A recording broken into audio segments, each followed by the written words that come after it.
Philadelphia 76ers and the Milwaukee Bucks have both been eliminated, and both their star players think that the seasons weren't a failure.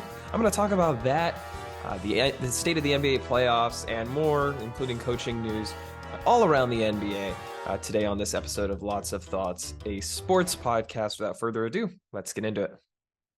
I want to thank each and every one of you for listening to this episode of Lots of Thoughts, a sports podcast. Without your viewership and your support, I couldn't be doing this.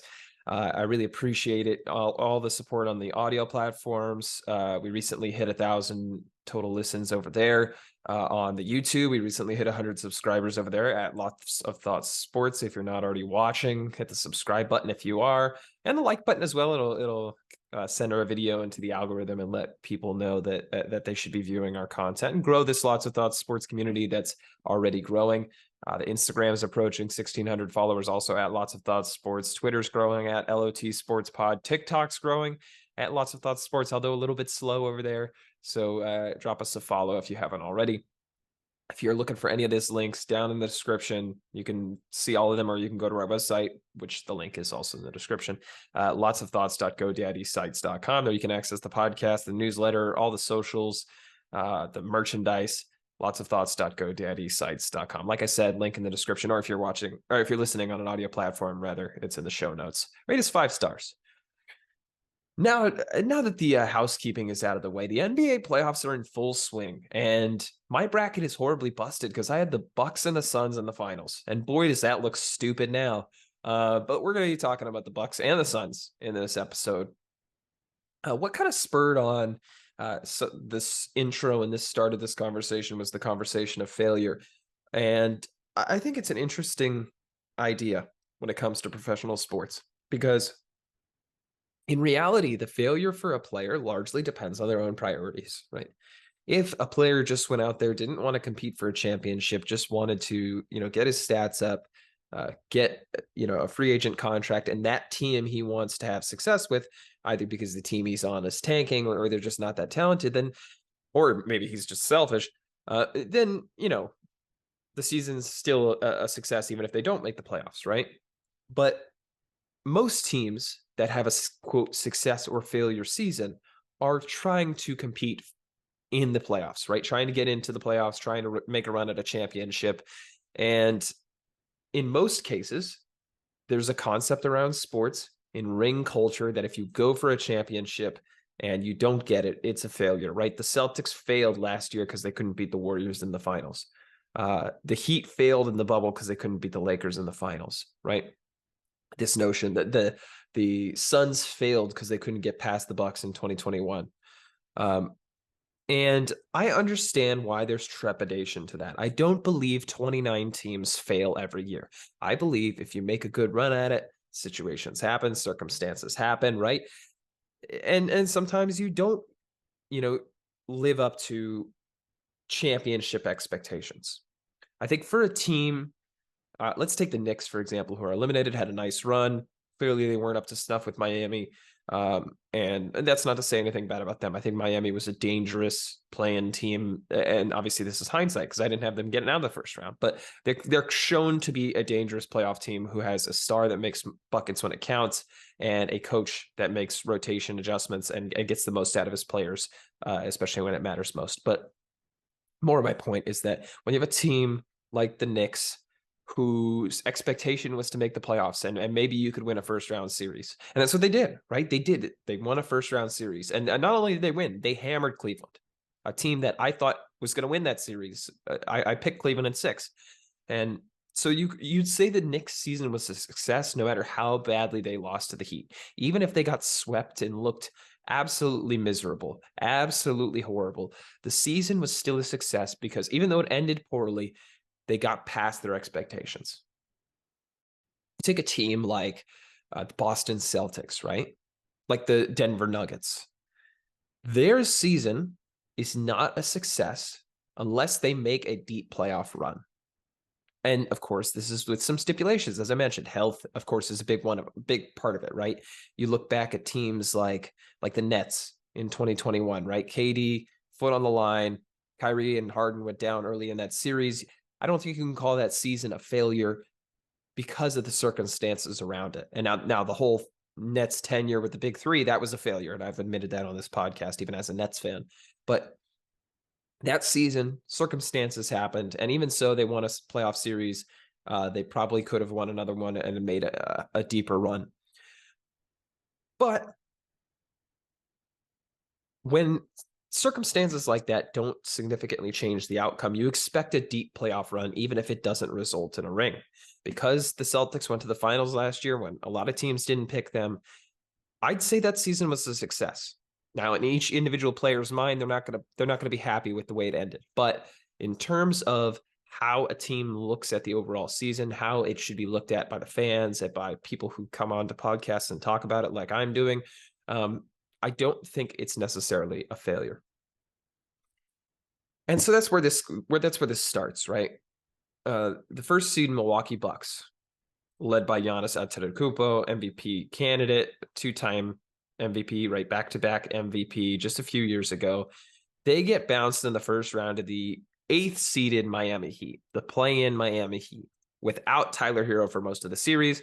And of course, part of the framework around this is that Giannis missed 2 games and missed half of another one.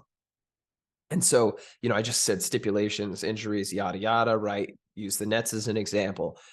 The thing is, there's a difference here. When Giannis, an MVP candidate, misses several games in a playoff series, if that playoff series was against the Boston Celtics, you'd say, well, that's unfortunate, right? That's the way the series ended. You can't blame that. If that's the Eastern Conference Finals and Giannis misses some games, that sucks, and that's not a failure because the circumstances around it. When they are going against the 8th seed, in a sport like basketball where where being an underdog is not rewarded as often, the higher seed often comes out on top, and your best player misses 2 games, your other players have to step up. Drew Holiday, Chris Middleton, Bobby Portis, all the way down to guys like Jay Crowder, who was pitiful in this series and probably made a really poor decision sitting out for Phoenix. Brook Lopez, these guys have to have a stronger impact to make up the difference. Even guys like Javon Carter, even guys like Grayson Allen. And they didn't do enough in the games that Giannis was out. And so they end up getting bounced, right? And I think that that's a failure. You could understand players assuming that's a failure. But the quote from Giannis, when he was asked by a reporter, is this season a failure? And the quote, as it loads on my computer, for some reason, the page just refreshed. The quote is one that confuses me. He says, every year you work towards something, towards a goal, right? Which is to get a promotion, be able to take care of your family, to be able to provide a house for them or take care of your parents. He said, you work towards a goal. It's not a failure. It's steps to success. There's always steps to it. Michael Jordan played 15 years, won 6 championships. The other 9 years was a failure. That's what you're telling me? There's no failure in sports. There's good days, bad days. Some days you are able to be successful. Some days you're not. Some days it's your turn. Some days it's not your turn. That's what sports is about. You don't always win. Some other team's going to win. And this year, someone else is going to win. Simple as that.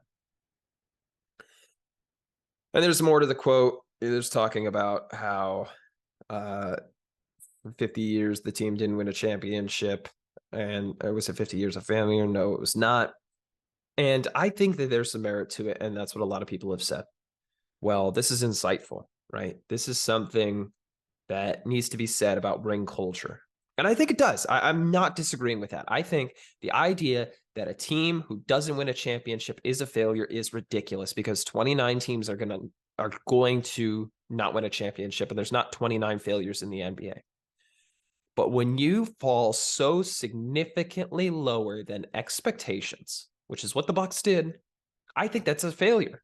When you come in as a first seed, as the heavy favorite to beat the Milwaukee Bucks, to beat the Miami Heat, as a team who I picked to go to the NBA Finals, who pundits across the board picked to go to the NBA Finals, a team who wiped through the regular season, came back, overtook Boston in the season standings, and never really looked back. You can't get wiped out in the first round and not call it a failure. I think those two things could coexist. I think you could sit here and say, if a team doesn't win a ring, they're not necessarily a failure, but the Bucks are a failure because they didn't make a run. And one of the more interesting opinions that came out about this was one from none other than Golden State Warriors head coach Steve Kerr, who their team being eliminated could be discussed as a failure as well. His quote about it was, "My reaction was just how lucky we are to have Giannis in the league and being one of the marquee stars of the league, not only for his talent, but his humanity and his perspective. He's so right. Are there really 29 failures every year in the league? One team. It just can't be a zero-sum game. The other thing is, like these guys, I watch our guys every day, and I know this goes on around the league, but these guys work so hard and they put so much into it."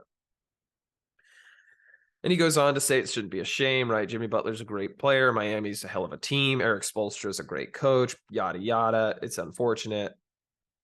And other people gave some opinions about how refreshing Giannis's perspective was. And I think in the context of what Steve Kerr said, it's true. 29 teams can't be a failure. That's ridiculous. But to say that the Bucks aren't a failure because they lost is also ridiculous, because this is a failure of a season for the Bucks. And so much so that general management and ownership believed it was enough to fire the head coach. They fired Mike Budenholzer after this series, after a series in which his brother passed away and he didn't take a game off. And that's what makes this quite unfortunate. But he was never a great coach. I'm just going to get that out there. I've been saying this for years. And you can look back on this platform. I'm sure I've said it a countless times. He was a coach that if the Nets wiped out the Bucks in 2021, if KD's foot was that much shorter, or his shoe was that much shorter, I should say, he would have been fired at that point. But they make a run to a championship, and that saves him a few years. And those few years, one of which ended okay, and one of which was a failure, cost him his job. Now, if this season's not a failure, if you're just building for something, would Mike Budenholzer have gotten fired? And I'm the biggest progress is not linear guy, right? That's part of the quote. Part of the quote that really I think is true is it's later on. He says there are steps to it. We're going to come back next year, try to be better, try to build good habits, try to play better. And I think that's true, right? Progress is not linear. You have ups, you have downs. He says you work towards a goal. It's steps to success. I agree with that. I agree that progress is not linear. I'm the biggest proponent of that. You see that a lot, especially in baseball, right? Pitchers will have good seasons, then bad seasons, then okay seasons, then mediocre seasons, then great seasons, then okay seasons, then a bad season, then a great season, right? Progress is not linear. You work up and down. Some days you have good days, some days you have bad days. That's not just in sports, that's just in life. But some of those failures require a change in your life. If you have a bad day, so bad that it alters life circumstances, you might have to make a change. And the Bucks made a change because that situation was so bad. If it wasn't a failure, if it wasn't so bad, I'd like to ask Giannis, then why is Coach Bud not around anymore? It was a failure. End of story. And that kind of takes toward Joel Embiid. And this is what really got me wanting to talk about this on the podcast today. Joel Embiid, 76ers get eliminated after being up 3-2 against the Boston Celtics. Celtics win game 6, a thriller of a game in which Jason Tatum shot like crap through the first 3 quarters and got hot when it mattered most. And then game 7, the Celtics just blew out the 76ers in Boston. Just an absolute destruction starting in the third quarter. And Joel Embiid quoted Giannis. Quote, at the end of the game, like someone said, it's not a failure. There's steps to success. I could go on and on about why the 76ers fails. But, it's funny. I'm just seeing a tweet as I'm pulling up stats on my phone. Huh? Is the way Damian Lillard's responding to some of the stuff Joel Embiid said. But for a team like Philly, this is a different conversation. Philly meant to make a deep run. They only got out of the first round. They made it to the second round, got eliminated by a team that was better than them in the regular season. It's better than them in the playoffs. This season is not necessarily a failure because the 76ers didn't make it to the conference finals. But I think the 76ers have some real conversations to be had in that locker room, in that front office. Because if we look back, all the way back to like 2011, this is a team that's been building for a long time.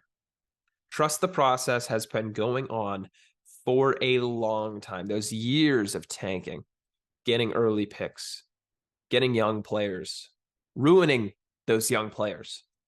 You have one that works out in Joel Embiid. You have one that's decent enough to trade away for a second star in Ben Simmons, traded to the Nets to get James Harden. And that has to culminate in some deep playoff runs, and it hasn't. And now Harden's a free agent. Embiid's probably not happy with the way this team is going. Doc Rivers is probably out the door. Is this year a failure by itself? Not necessarily, but in the course of events, 76ers have been building up to this for a long time. I want to take you back in draft history. 2011. Let's start with 2010. We're going to go through their first round picks every year. Second overall pick, Evan Turner. I'd say he was a bust. 16th overall pick in 2011, Nikola Vucevic. Not necessarily a bust, but didn't really work out for them. Ended up in Orlando and, of course, Chicago now. 2012, 15th overall pick, Maurice Harkless, ended up in Orlando, being traded to Orlando. 2013, 11th overall pick, Michael Carter-Williams. I'll say it, he was a bust. 2014, third overall pick, Joel Embiid. Not a bust. 10th overall pick, Elfrid Payton, also ended up traded to Orlando. Probably a bust. 2015, third overall pick, Jahlil Okafor. Bust. The biggest bust of this list. 2016, first overall pick, Ben Simmons. Wow. I wouldn't say he's a bust necessarily. He had some good years, but for a first overall pick, it was a big reach. 24th overall pick in that same draft, Timothy Luwawu-Cabarrot. Now you're looking at the back end of the first round, but nonetheless, TLC's been useless in the NBA. No offense, TLC, but you were a great net in the bubble. I appreciated your contribution there, but not a rotation player in the NBA. 26th overall in the same draft, Furkan Korkmaz. It's a role player. So he's a role player. What are you going to do? 2017, first overall pick, Markelle Fultz, drafted 2 slots ahead of Jason Tatum, who cut your throat tonight with 51 points in Game 7. 2018, 10th overall pick, Mikal Bridges, immediately traded Phoenix. 26th overall pick, Landry Shamet, had 1 year in Philly before being shipped off to the Clippers. 2019, Ty Jerome, 24th overall pick, traded to Boston and then to Phoenix. 2020, Tyrese Maxey, 21st overall. First good pick since Embiid. 2021, Jaden Springer, 28th overall. 2022, David Roddy, 23rd overall. I'm not going to judge either of them. David Roddy, of course, ended up in Memphis. But so out of, let's see, Maxey, Ty Jerome, Mikal Bridges, Landry Shamet, Markelle Fultz, Ben Simmons, Timothy Luwawu-Cabarrot, Furkan Korkmaz, Jahlil Okafor, Joel Embiid, Elfrid Payton, Michael Carter-Williams, Maurice Harkless, Nikola Vucevic, and Evan Turner. That is 15 first-round picks. How many of them turned out for the 76ers? 1, Embiid, 2, Maxey, and a half Simmons. 2.5 out of 15 first-round picks, many of which were very high. Ben Simmons was first overall. Markelle Fultz was first overall. Jahlil Okafor was third overall. Bust after bust after bust. You put your fans through years of tanking for the purpose of rebuilding. Usually, it's going to eventually lead to success, right? Usually tanking years happen and you get young players and you build a young core. Think of the Houston Astros in baseball. Perfect example of that, right? They get Carlos Correa, they get Alex Bregman, they get Jose Altuve, they get George Springer. Oh, the list goes on. They get Lance McCullers. Build a young core and they compete for years. You tank for years and you end up in a situation where many of those draft picks are out the door, and your 2-star players, one of which the draft ended up letting you get, as I mentioned, with that trade with Brooklyn. Your 2-star players don't show up in a series. And I know Harden had a few good games. Embiid had one good game. But this is a dud of a series. A dud for them. Joel Embiid is the regular season MVP of this year. He averaged 21 points a game in the series. Outside of having 30 in game 3, he was pretty useless. There were points in this series where PJ Tucker, and I'd love to clown on PJ Tucker, but as much as I think he's one of the least valuable, highest paid players, he was invaluable for them in this series, not because of his production, although his production was pretty good, especially in the first quarter in this game, but because he's the guy that said what needed to be said. He got in Embiid's face, and he said, "None of these mother effers on this court can guard you, man. No one can take you one-on-one." And that spurred Embiid on to end up having 30 in that game. But without the heroics of James Harden in game 1 having 45 and game 4 having 42, without those vintage Harden performances, this is a much quicker series. This is a 5-6 game series in which the Celtics dominate. And now they're at a crossroads, right? Doc Rivers is probably out the door. Doc Rivers, I think, was once a good coach. That day has long since passed. And I criticized Joe Mazzulla for getting out-coached by him in this series. But when your best players play like they did tonight with Jason Tatum, Joe Mazzulla didn't have to do a whole lot besides pulling him out when the game was out of hand for the 76ers. Doc Rivers saw Jason Tatum possession after possession, taking whoever it was one-on-one, getting switches on Embiid, taking whether it was James Harden, whether it was Tobias Harris, whether it was George Niang and his minivan body. Sorry. George Niang, minivan, nickname. Look it up. Whoever it was, Jason Tatum was able to get shots off one-on-one and was making so many of them. So making literally everything. So maybe try double teaming him. Maybe try to let Al Horford beat you on the offensive end. Maybe try to let Derek White show up in a playoff game. Maybe try to let Marcus Smart make some 3-pointers like he couldn't do at the end of the game in game 5.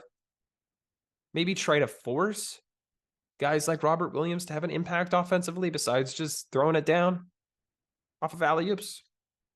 Maybe try to force these role players and these accessory stars outside of Jason Tatum and Jaylen Brown to have an impact by sending a double team. But no, we're just going to keep sending one guy at him.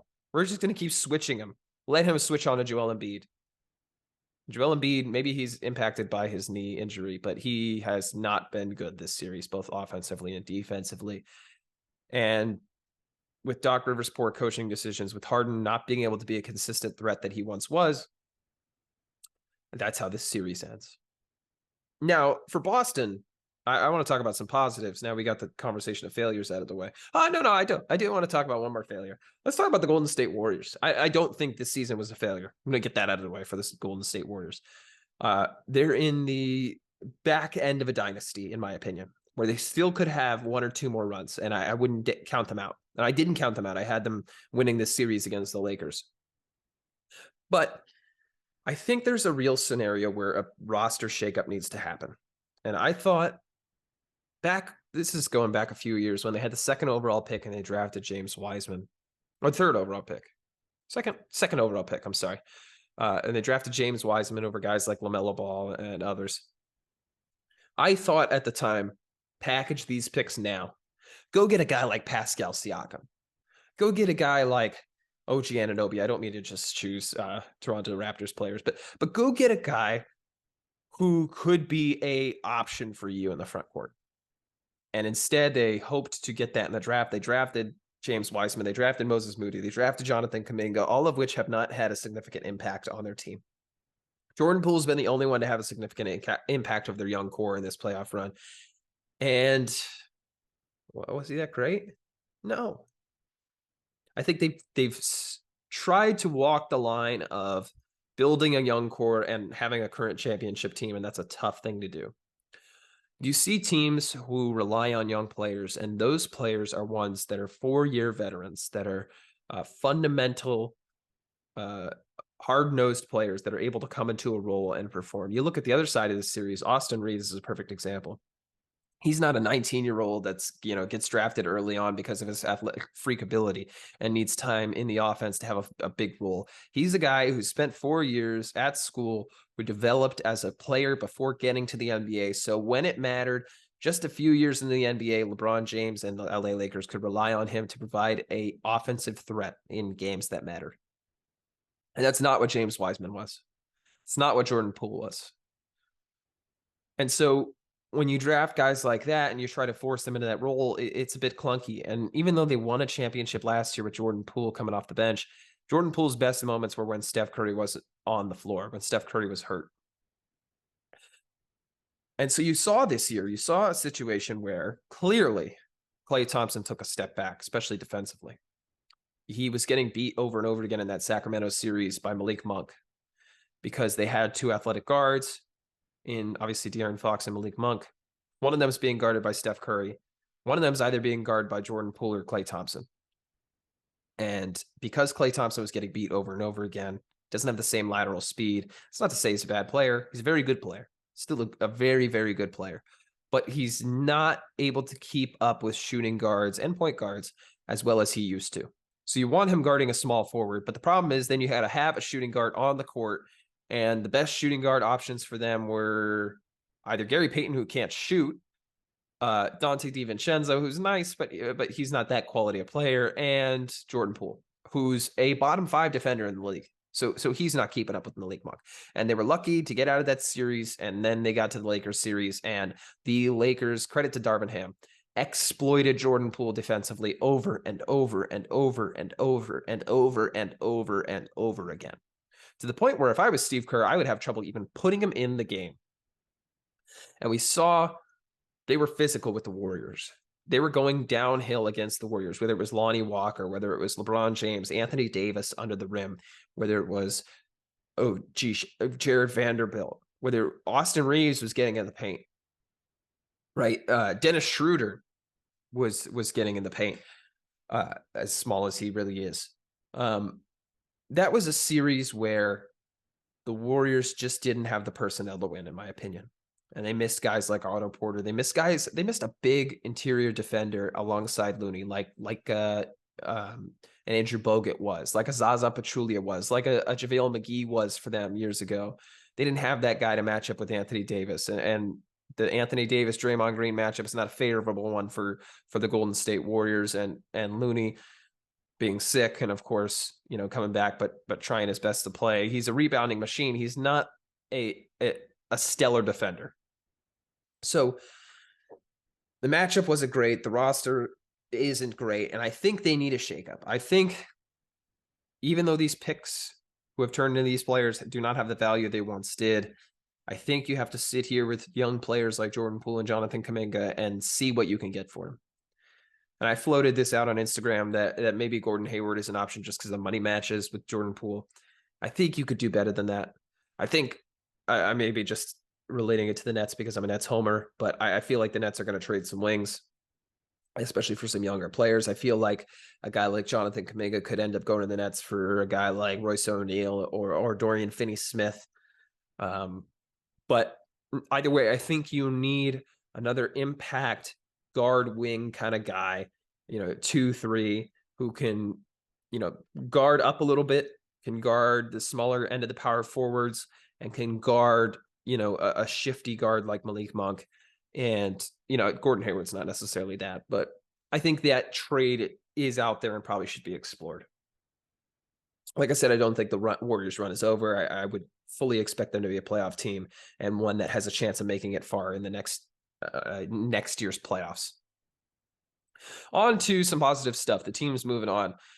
The Nuggets waxed the Suns, and the Suns, as much as I said I wasn't going to talk about failures, the Suns just don't have the depth, and their roster construction isn't great. Chris Paul and DeAndre Ayton, 2 contracts given out in the last 2 years, overpaid them both.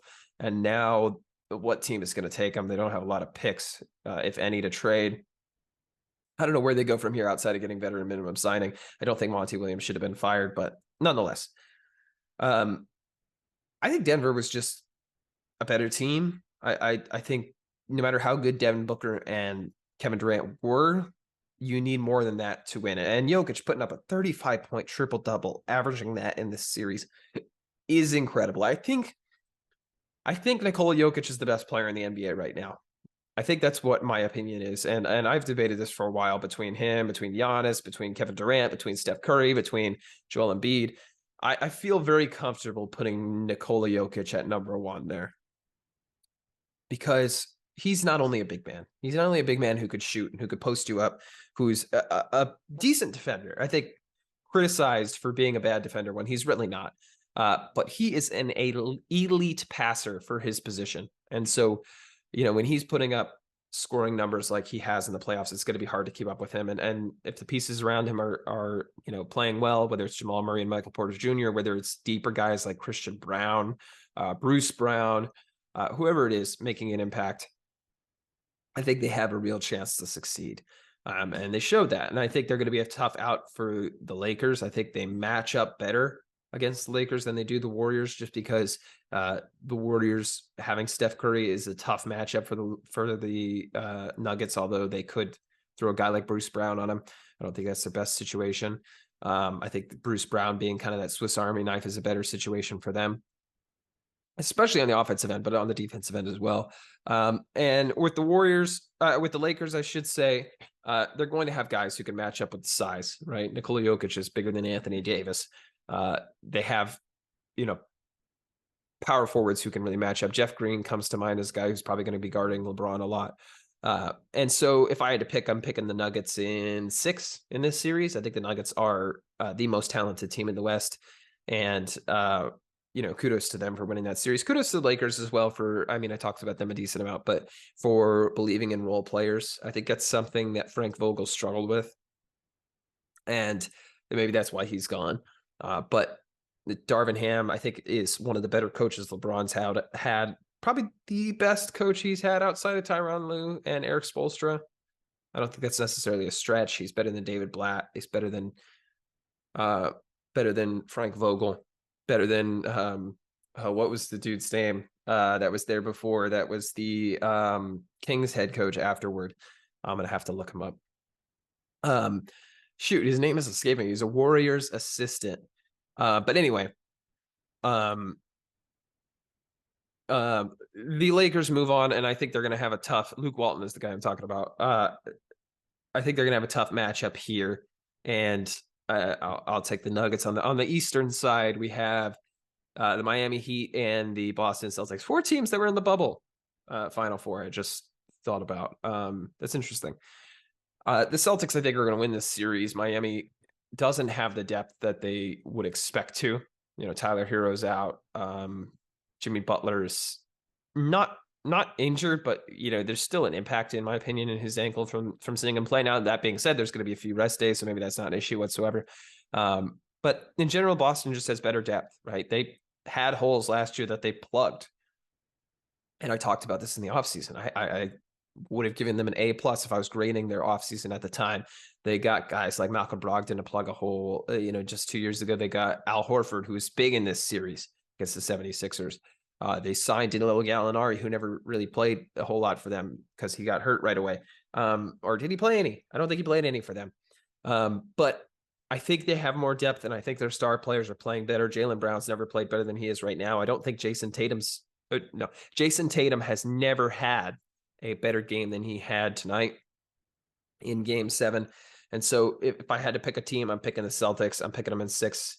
But I think you never know with Jimmy Butler. I think you never know with Jimmy G buckets. You never know what kind of run he can make. And Eric Spoelstra is a better coach. I think Eric Spoelstra is the top 3 coach in the NBA. I think it's him. I think it's Greg Popovich. I think it's Steve Kerr. And I don't think anyone's close. And so you never can count out Miami year after year. They get the best out of guys like Gabe Vincent and Max Strus and Kyle Lowry coming off the bench and Kevin Love being a buyout candidate not a buyout candidate, a buyout from the Cleveland Cavaliers to come in and start games for the Miami Heat, throw full court length passes. They're getting impact from guys like Caleb Martin and their star players, Bam Adebayo and Jimmy Butler, are doing just enough to survive. And so we'll see how they fare against Boston. Nonetheless, I'm excited for this Final Four, and I hope you are as well. I encourage you to keep checking back on the channel. We're going to have more content regarding this in the near future as we see how these series unfold. Well, that'll do it for this episode of the podcast. I hope you guys enjoyed. If you did, leave a like button. If you're on leave a like on the video. Click the like button. If you are on YouTube, subscribe if you haven't already. If you're on an audio platform, rate us 5 stars. Tell your friends. Share the pod. Visit us on our links in the description, all the socials at Lots of Thoughts Sports, almost everywhere, but Twitter at LOT Sports Pod over there. Lotsofthoughts.godaddysites.com is the website. Like I said, links in the description or in the show notes on any audio platform. Thank you very much for watching or listening to this episode of Lots of Thoughts, a sports podcast, and have a wonderful rest of your day.